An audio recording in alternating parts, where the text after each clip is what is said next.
Hello and welcome everybody to another episode of Books and Bytes. Today we're taking a deep dive into Niall Ferguson's The Pity of War. Okay. It's his controversial take on World War I. Yeah, Now this book really throws a wrench it does. into how we usually think about the Great War. Yeah. Even if you think you know the history pretty well. It really does challenge so many of the common assumptions about the war. Okay, so for our listener, let's kind of lay out the roadmap for this deep dive. Okay. What are the big themes we're going to unpack from The Pity of War? Well, first, Ferguson argues that a lot of the standard explanations for why the war happened, like rampant nationalism, unavoidable alliances, and the arms race, don't really hold up under scrutiny. Okay. He then walks us through 1914, looking at the decisions made, especially by Germany, as calculated gambles that went horribly wrong. This leads to his argument about Britain, right? Exactly. He says that Britain choosing to join the war wasn't some preordained thing, but a decision with massive consequences that ultimately backfired, weakening Britain in the long run. He also digs into how the war was actually experienced, right? Yes. Not just the battles, but the whole atmosphere. He goes beyond just the kind of lions led by donkeys view of World War I. He talks about how propaganda shaped public opinion, sometimes hiding the true horrors of the war, and how the experience of the trenches was brutalizing in a way that few accounts truly capture. So less romanticized heroism and more about the systems and pressures that kept the war grinding on. Exactly. He really challenges the narrative that everyone was gung-ho for war from the start. Okay, with that overview in mind, let's get into the details. One of Ferguson's most shocking claims is that World War I wasn't inevitable. How does he even begin to dismantle that idea, since it seems so ingrained in how we view the period? He starts by picking apart those commonly cited causes, like you mentioned, nationalism alliances, the arms race. He doesn't deny that they existed, but he meticulously shows how none of them guaranteed a war. It wasn't some runaway train that nobody could stop. So he's pushing back against that sense of inevitability. Exactly. For example, he points out that in both Britain and Germany, there was actually significant public opposition to conscription before the war. If there was this widespread fervent nationalism pushing everyone towards war, why the resistance to mandatory military service? That's a good point. It challenges that assumption that everyone was just itching for a fight. What about Germany, though? We usually think of them as the aggressors eager to flex their military muscle. He addresses that head-on. Ferguson highlights that even within the German leadership, there were serious anxieties about expanding the military too quickly. They were worried it could actually spark a revolution within Germany. It wasn't this confident, monolithic war machine we often imagine. So, a lot more internal tension and uncertainty than we usually consider. What about Britain, then? Wasn't there rivalry with Germany destined to boil over? That's where Ferguson really throws a curveball. He reminds us about Britain's strong liberal tradition, particularly the anti-war sentiment that was very strong within the Liberal Party at the time. This directly challenges the idea that Britain was just waiting for an excuse to clash with Germany. So not inevitable. But then what did happen in 1914 to push things over the edge? This is where Ferguson focuses on the decisions made by leaders, especially in Germany. He portrays them as making calculated gambles, believing they could contain the conflict with Serbia, even though they knew a larger war was a risk. They were essentially rolling the dice. So they weren't blind to the danger, but they miscalculated. Exactly. And one of their biggest miscalculations, according to Ferguson, was misunderstanding Britain and France. They seriously overestimated the likelihood that Britain would stay out of a continental war and underestimated the strength of the Anglo-French alliance. So it wasn't just arrogance or bloodlust, but a series of misjudgments that had disastrous consequences. That's a great way to put it. And this takes us to what is perhaps Ferguson's most controversial argument. That Britain's decision to join the war was a colossal blunder. Yeah, that's a big one. Yeah. I can already hear some of our listeners mentally objecting to that. I'm not surprised. But remember, Ferguson is building on his earlier point. British policy before 1914 didn't require them to get involved. He dives into the internal debates within the British government, showing there was real resistance to joining the war. So it wasn't this simple knee-jerk reaction to Germany that we sometimes see in historical accounts. Not at all. It was a decision with huge implications. Yeah. And Ferguson argues that by choosing to join Britain, essentially transformed a regional conflict into a world war with devastating consequences for everyone involved. Okay, so the decision to join was a turning point. But why does Ferguson believe it was a mistake? Don't most people see Britain's involvement as necessary to stop German aggression? That's the common narrative, but Ferguson turns that on its head. He says that by entering the war, Britain exhausted itself both financially and in terms of global influence. It essentially paved the way for its own decline as a world power. That's a really interesting take. It makes you wonder how different the 20th century might have looked if Britain had chosen a different path. It certainly does, and that's what makes Ferguson's work so thought-provoking. He doesn't just rehash the same old story. He forces us to reconsider our assumptions and to see the events from a new perspective. All right, well, so far we've got a war that wasn't inevitable. No. A series of bad decisions, and Britain making a potentially fatal error. What comes next in Ferguson's analysis? He then shifts his focus to the experience of the war itself, particularly the way it was shaped by propaganda and the brutal realities of the trenches. Yeah. He challenges the image of universal patriotic enthusiasm at the outset of the war, arguing that the reality was far more complex and, in many cases, far less enthusiastic. Yeah. Interesting. Welcome back to our deep dive into the pity of war.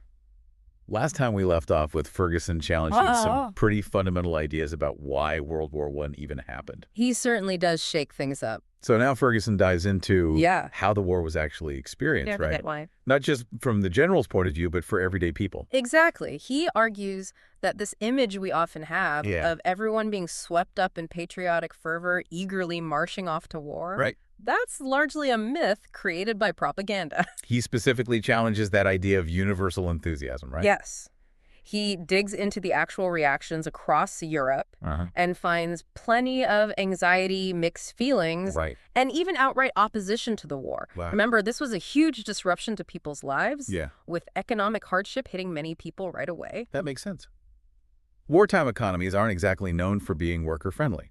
Right. And he gives some great examples of this. He talks about how the outbreak of war actually led to a recession in several countries, Right. with unemployment going up. Wow. That's hardly a recipe for national unity and excitement about going to war. So less for king and country and more, how am I going to feed my family? Precisely. And he even points to some pretty surprising pockets of anti-war sentiment. He talks about a group of academics at Oxford Okay. who were publicly defending Germany's position even as Britain was gearing up to fight them. Wow. That's a bold move, especially during wartime. Yeah. But if people weren't all that gung-ho for war, how did governments keep the war effort going for so long? That's where Ferguson's analysis of propaganda gets really interesting. Okay. He doesn't just mention it in passing. He dives deep into how propaganda was used to shape public opinion and maintain support for the war. Okay, so less over there Yeah. and more systematic manipulation. Exactly. He shows how both sides developed really sophisticated propaganda machines using new technologies and techniques to influence the masses. It was a whole new level of media manipulation. What kind of techniques are we talking about here? Well, the press played a huge role, of course, amplifying nationalistic feelings and demonizing the enemy. Yeah. They often portrayed the war as a righteous struggle between good and evil, with the other side depicted as barbaric and inhumane. Right. Classic us versus them stuff. That sounds eerily familiar even today. It is, unfortunately. And Ferguson points out some specific themes that were really common. Okay. One that sticks out is how they often portrayed the war as a sporting event. A test of national strength and character. Right. This downplayed the brutality and made it seem more like a competition. I can see how that would be effective. Yeah. It taps into a sense of national pride and competition, which are pretty powerful motivators. Exactly. And what's even more interesting is that he points out how many of these propaganda producers were actually pretty independent. Yeah. It wasn't just governments directly controlling the message. There were all these other organizations and individuals churning out pro-war material. So it was a more diffuse phenomenon with a lot of different players involved. That's right. And this feeds into his larger argument that the war wasn't just this simple clash of ideologies or national interests, but a much more complex and multifaceted event shaped by all sorts of factors, including the very deliberate manipulation of public opinion. Okay, so propaganda helped to sell the war, and keep people on board. Yeah. But what about the actual experience of fighting in the trenches? Where? How does Ferguson portray that? He really doesn't hold back on the brutality of it all. He uses vivid descriptions, firsthand accounts, even the language of the soldiers themselves, to give us a sense of just how horrific trench warfare really was. One passage that always sticks with me is from Ernst Jünger, a German soldier who wrote extensively about his experiences. Jünger's war diaries are pretty intense, I've heard. They are. He describes the constant bombardment, the ear-splitting noise, the feeling that death could come at any moment. He writes, "The days are now so filled with the roar of explosions that they have become one single continuous roar. The ear is no longer capable of distinguishing the individual detonations. It can only note variations in the intensity of the noise." Wow. It's powerful stuff. That really gives you a sense of what it must have been like to live under that kind of constant threat. It's incredibly evocative. Yeah. And he goes on to describe the sites, layers of dead soldiers piled up as they dug new trenches, and talks about feeling trapped in this relentless war of material. It's a really stark and unsettling portrait of modern warfare. So not exactly the romanticized view of war we often get in movies and novels. Not at all. And this leads to one of the most haunting questions Ferguson asks. Why did men keep fighting under such horrific conditions? Yeah, that's something I've always wondered about World War I. Why didn't they just refuse? Right. Why keep throwing themselves into that meat grinder? He explores this question in depth. Part of it, of course, was coercion. States had a lot more power over their citizens back then. Right. But he also points out that it wasn't just blind obedience. So what else was going on? He talks about the incredible power of comradeship. Okay. The bonds formed between soldiers who were facing death together day after day. Yeah. They fought for each other, to protect each other, to share the burden of suffering. That makes sense. When you're going through something that traumatic, those bonds must be incredibly strong. Absolutely. And he also explores the role of national identity and patriotism, but he's careful to point out that these weren't necessarily universal motivators. So some soldiers were more driven by national pride than others. Exactly. He suggests, for example, that French soldiers fighting on their own soil might have felt a stronger sense of patriotic fervor than, say, Russian soldiers fighting on distant fronts. The context mattered. So fighting for the homeland versus fighting for some abstract imperial goal. Right. And he even touches on the role of religion in motivating soldiers, with clergymen on both sides framing the war as a righteous struggle, a kind of holy war. So adding God into the mix as well. Yes, but he's quick to point out that this wasn't always a convincing argument even for the soldiers themselves. Right. Many of them struggled to reconcile the brutality of what they were seeing with their religious beliefs. That's understandable. It's hard to see how you could square the teachings of most religions with the kind of mass killing that was happening in World War I. It's a real paradox, and one that Ferguson acknowledges. But he also pushes back against the idea that soldiers were motivated solely by noble ideals like patriotism or religious duty. Okay, so what else was driving them? He argues that the war also fostered a brutalizing culture, a kind of moral dissent that led to acts of violence that went beyond the necessities of combat. Okay. He talks about prisoner killings, instances of cruelty and barbarity that can't be explained away by the fog of war. So a darker side to the war experience that we don't often talk about? Exactly. He argues that while patriotism and comradeship were undoubtedly important factors, we can't ignore the ways in which war itself can warp our sense of morality, leading to acts of inhumanity. He's asking us to look at the war and those who fought in it with a more nuanced and unflinching eye. Precisely. And this leads to another crucial question that Ferguson tackles. Why did the fighting eventually stop? Why did soldiers surrender? Surrender. Yeah, it's something we often take for granted in war stories, but it must have been a lot more complicated than just waving a white flag. Ferguson argues that it was incredibly complex and often dangerous. He points out that there were numerous instances of prisoner killings on both sides, even after surrender. This suggests that surrender wasn't always a guarantee of safety. That's a chilling thought. It is. And it gets to the heart of his argument about the brutalizing nature of war. He's saying that even in surrender, there was violence. So if surrender wasn't always safe, and if the fighting was so horrific, what ultimately brought the war to an end? Well, Ferguson delves into the strategic decisions made by both sides, particularly in the final years of the war, Uh-huh. and he's pretty critical of some of the choices made, especially by the German leadership. What kind of decisions? For instance, he questions the German decision to launch a series of major offensives in the spring of 1918, Okay. arguing that these offensives actually weakened their position and hastened their defeat. Oh. He also suggests that they were too quick to seek an armistice, which damaged morale both at the front and at home. So he's suggesting that Germany might have been able to fight on longer. He doesn't say that outright, but Yeah. he does imply that different choices might have led to a different outcome. Great. He's challenging the idea that Germany was inevitably doomed to defeat. It's interesting to think about how, even in the late stages of the war, there was still room for strategic maneuvering and decision-making that could have changed the course of events. That's exactly the point he's making. Mm. And this leads to another thought-provoking idea. Even in defeat, there are choices to be made. Choices that can have a profound impact on a nation's future. He's saying that how you lose a war can be just as important as how you win one. Exactly. And this brings us to another crucial aspect of Ferguson's book, his analysis of the economic consequences of the war, particularly the issue of reparations imposed on Germany. Yeah, the reparations. Those cast a long shadow over the entire interwar period, didn't they? Yeah. Weren't they a major factor leading up to World War II? Many historians believe so, and Ferguson dives deep into that whole debate, Yeah. exploring both the economic and political implications of those reparations. Uh-huh. He's very critical of how harsh they were on Germany, Right. arguing that they were economically unsustainable and politically destabilizing. He's not alone in that criticism. Wasn't John Maynard Keynes, the famous economist, also a vocal critic of the reparations? Yes. And Ferguson draws heavily on Keynes' work. He argues that the reparations created this vicious cycle of debt and economic hardship in Germany, Uh-huh. which ultimately contributed to the rise of political extremism in the 1920s and 30s. So the seeds of future conflict were sown in the very peace treaty that was supposed to end all wars. It's almost Shakespearean, this tragic irony. It really is.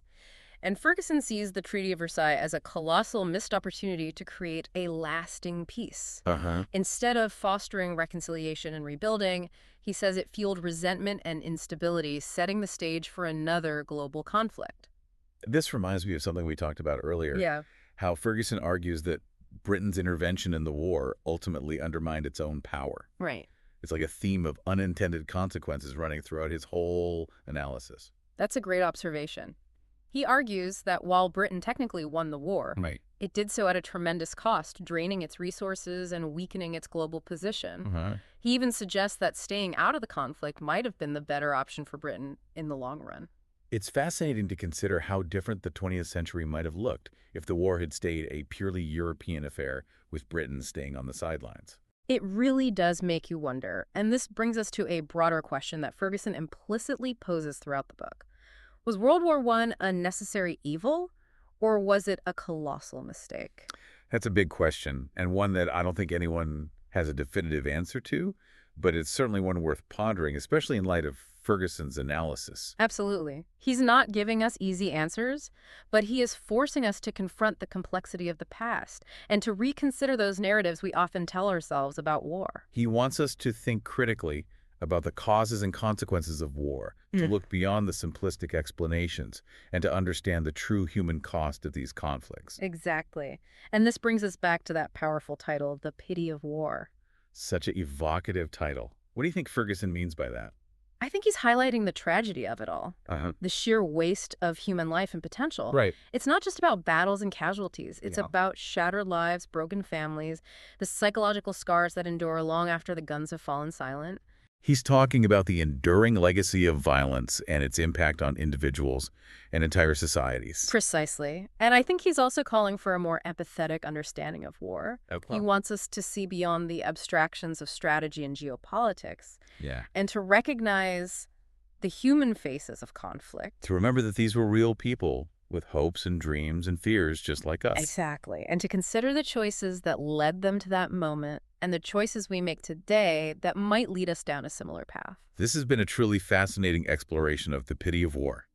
Ferguson challenges us to confront some uncomfortable truths about the First World War and to grapple with its enduring legacy. But we're not done yet. There's still more to unpack.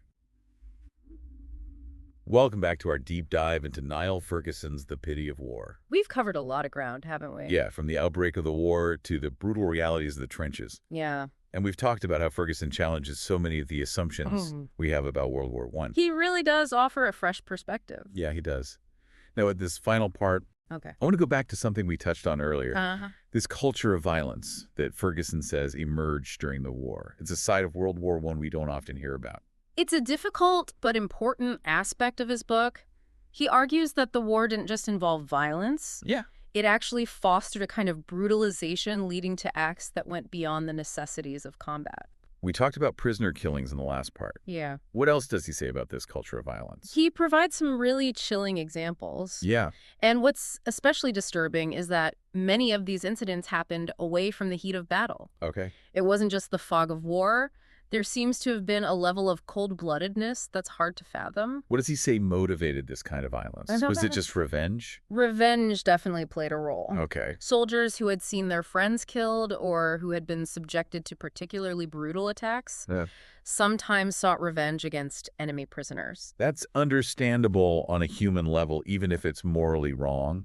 It is. And it shows how war can distort our sense of justice, creating these cycles of violence that are hard to break. But Ferguson also points to the role of propaganda in dehumanizing the enemy. We talked about how propaganda was used to portray the enemy as barbaric and subhuman. Do you think that kind of rhetoric really had an impact on soldiers' behavior?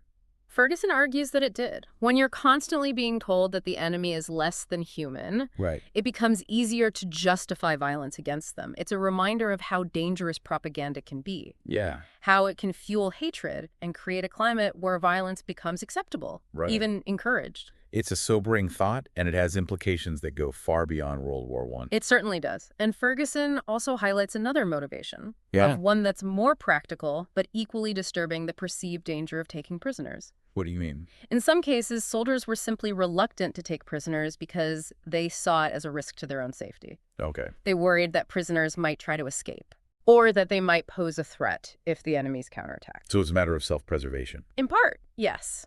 But it also highlights the way that war creates this atmosphere of paranoia and mistrust, where even a surrendered enemy soldier can be seen as a potential threat. It's a reminder of how war can fundamentally change the way we see the world and the people in it. It's a powerful point. And all of this leads to another crucial aspect of Ferguson's book, his exploration of the psychological impact of the war on the soldiers who fought in it.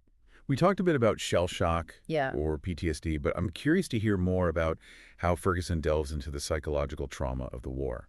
He goes beyond just describing the symptoms. He really tries to get inside the heads of these soldiers to understand what they went through and how they tried to cope with it. Yeah. He uses soldiers' diaries, letters, and memoirs to give us a glimpse into their inner world. Are there any particular examples that stand out? One that I found particularly poignant is from Siegfried Sassoon, the British war poet. Okay. Ferguson quotes a passage from Sassoon's memoirs where he talks about coming home on leave and feeling completely alienated from the civilian world. I can imagine. It must have been like returning from another planet, trying to explain what you'd seen and experienced to people who had no frame of reference. Exactly. And Ferguson points out that this sense of alienation was made even worse by the way that the war was being portrayed back home. You mean the romanticized version of the war? Yes. The propaganda we talked about earlier? The idea that the war was this glorious adventure, a test of national character. That narrative created a huge gap between the reality of the trenches and the public perception of the war. So soldiers came home to a country that didn't understand what they'd been through. That's what Ferguson suggests. And that gap between reality and perception must have made it even harder for them to process their experiences and to reintegrate into civilian life. It's a reminder of how war affects not just those who fight, but also those who stay behind. It ripples outwards, changing everything. It really does. And all this leads to what is perhaps Ferguson's most controversial argument: his suggestion that Britain's intervention in the war was ultimately a mistake. We talked about this a little bit earlier. Can you remind us why he believes that? He argues that while Britain's involvement may have helped to secure an Allied victory, it also came at a huge cost. The war drained Britain financially, Okay. weakened its global position, Right. and ultimately, he says, contributed to the decline of its empire. It was a Pyrrhic victory in his view. That's a pretty bold statement. What evidence does he offer to support that claim? He points to the economic consequences of the war. Britain spent enormous sums of money, Right. incurred massive debts, and depleted its gold reserves. Yeah. All of this had a lasting impact on its economic power. So the war left Britain economically weakened, even though they were on the winning side. Exactly. And he also highlights the political consequences. He argues that Britain's involvement in the war actually contributed to the rise of the United States as a global power. That's interesting. How so? Well, the war created this power vacuum in Europe, Okay. which the United States was able to step into. Uh-huh.